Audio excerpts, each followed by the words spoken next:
All right, here we go. Oh. All right, so this is gonna be a little bit different than how we normally do things. We're gonna go unscripted and unplanned. Well, not totally unplanned. I've got my phone here with bullet points so that we don't stray too far from the path. You know, normally when we come up with video topics, we plan them out pretty far in advance, like 2 to 3 months. And so when we came up with this title, I was like, oh yeah, no problem. We'll just like crank this one out and it'll be super simple. I think that was a gunshot. All right, no worries. I'm here in Virginia and I'm guessing that they're doing some sort of like skeet shooting or something like that. It's kind of a fancy place. Anyway, we came up with this title and I was like, okay, great. We'll just write the script, film it. It'll be super simple, bing, bang, boom. We'll be done. And here we are. It's the day before it's supposed to go up. And I'm struggling, man. I'm just struggling with this question. So why did I decide to become a therapist?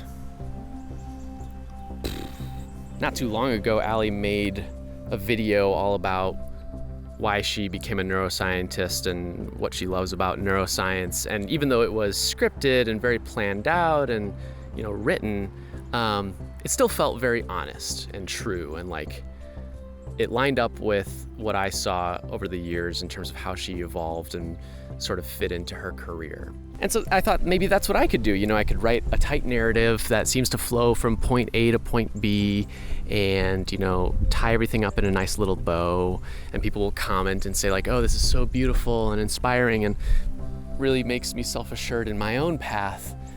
But it just didn't feel right. It kind of felt like I was writing a bad college admission essay, which, I mean, granted, I've written a lot of those over the years, but it just didn't feel true to my experience. But we have to start somewhere, so I do have that sort of short story, so to speak, and I can read that off first, and then we can get into the real stuff after that. So here it is in its narrative tight format.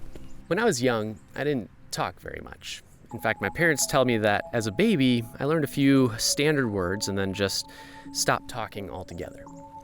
They were kind of worried about me because babies should be talking a lot around this age, and so they took me around to a few different doctors, and they all said the same thing, which is, he seems perfectly fine, and maybe he's just a late bloomer. It wasn't until I was 2 years old that I started talking again, but this time in complete sentences.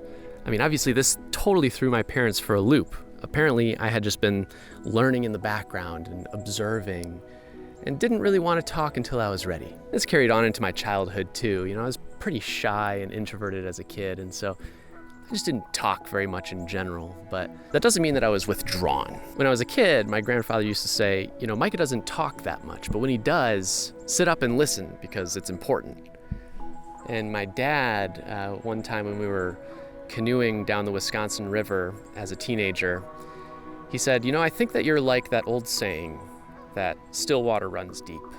I was always an observer and a listener, and looking back, I think that even as a middle child, I was kind of the mediator for my brothers, right? All of this helped me develop a really deep sense of empathy, and I think thanks to my parents' example, I knew that I wanted to help people as part of my career. During my senior year of high school, I took AP Psychology, and that's where I really fell in love with the subject. Like a lot of other people, I was really interested in how the human mind works, and I was just totally enthralled and captivated by the research of folks like Freud and Bandura and Zimbardo and like all of these researchers who did really interesting stuff. And when I'd express this interest to my mom or to anybody else, they'd pretty much say the same thing, which is, well, you'd be a great psychologist. And that was it, pretty much. I went to college and graduated with a major in psychology.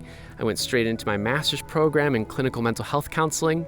And just recently, I achieved my full licensure as an independent practitioner. So things have been great. The end. It's a nice story.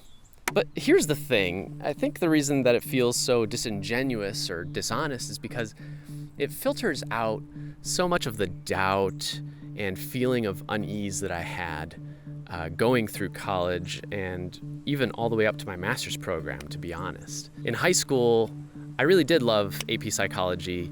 But prior to that, I had zero idea of what I wanted to do, what I wanted to major in. I thought maybe chemistry, because I really enjoyed chemistry, or English, because I had really great teachers in that area, or even theater.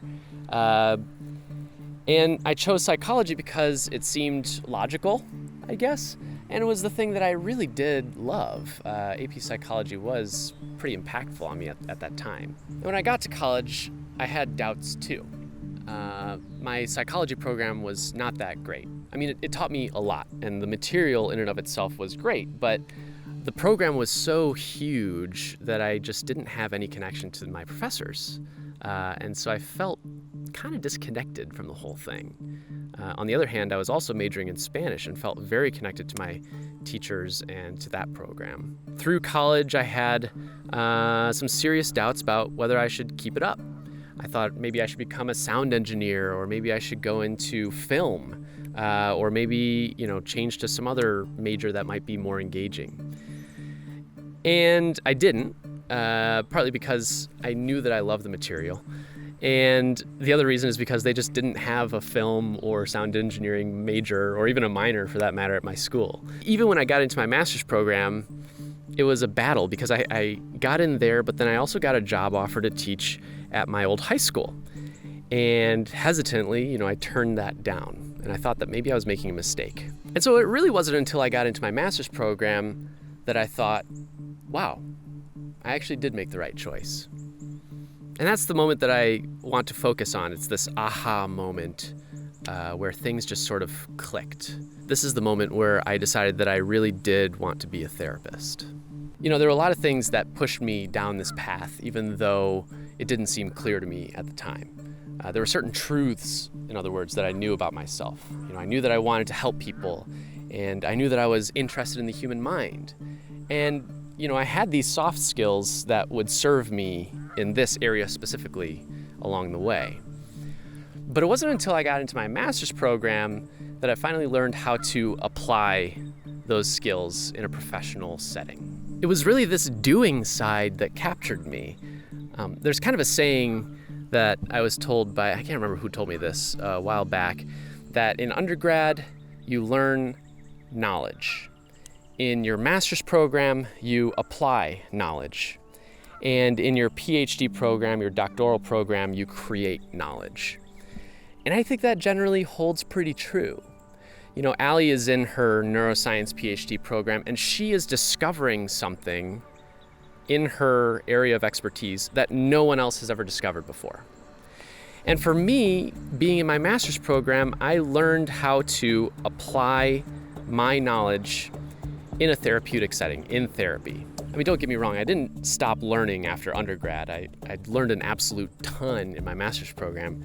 But being able to apply that knowledge directly to the client that's sitting in front of you, it's like unlike any other experience I've ever had. And now I get to have that experience all the time.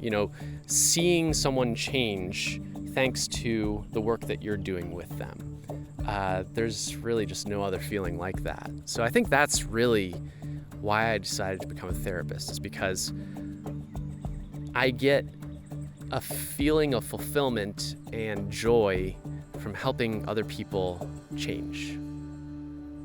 Now, if you're watching this video, there's a good chance that you found it through search terms because you're trying to figure out whether or not you should become a therapist or some sort of mental health professional. So I'll say this, I think that we need more mental health professionals out in the world because there's a lot of people with mental health needs. At the same time, I honestly do not think that everyone should become a therapist. And here's why. Before I started my master's program, at one point, my mom pulled me aside and she gave me some advice or something to think about that has stuck with me ever since then. She said, Micah, often people who get into the helping profession are the people who need the help most. And I think that that's pretty true. It's something that we talked about just a ton in my master's program. There are a lot of people who get interested in therapy, in becoming a therapist, because of their own personal experience dealing with mental health issues. And I think that that is really important. I think that we need that. At the same time, you cannot help someone else professionally and ethically if you're not keeping your mental health in check. And so I think that if you're still having a hard time dealing with your own mental health, maybe becoming a therapist is not right for you. Also, if you want to make a lot of money, then maybe becoming a therapist isn't the best option either. I mean, don't get me wrong, there are some really good paying jobs out there, but the most available jobs are not that lucrative. I actually did a video not too long ago about, all these different mental health positions that are available out there. And you can click in whatever corner it's supposed to be in to see what the median US income is for those jobs. I think you should become a therapist if you like helping people, if you are interested in how talk therapy can change someone's mind and help them feel better, if you have really good boundaries, and if money isn't everything to you. I know that all of those things were true for me.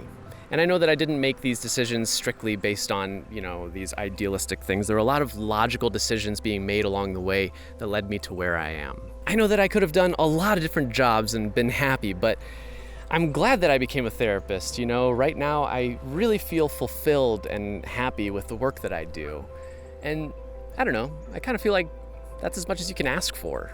There's always going to be ups and downs, and who knows what the future holds. I could end up just totally changing tracks in the future, depending on life circumstances. But I guess the moral of the story is just everybody's winging it, even adults, even me. But I'm really happy where I am right now. And I can say that this was the right choice for me. Anyway, thanks for watching. I know that this was a bit of a different video. I appreciate you checking it out. And until next time, I'm Micah. Think about it.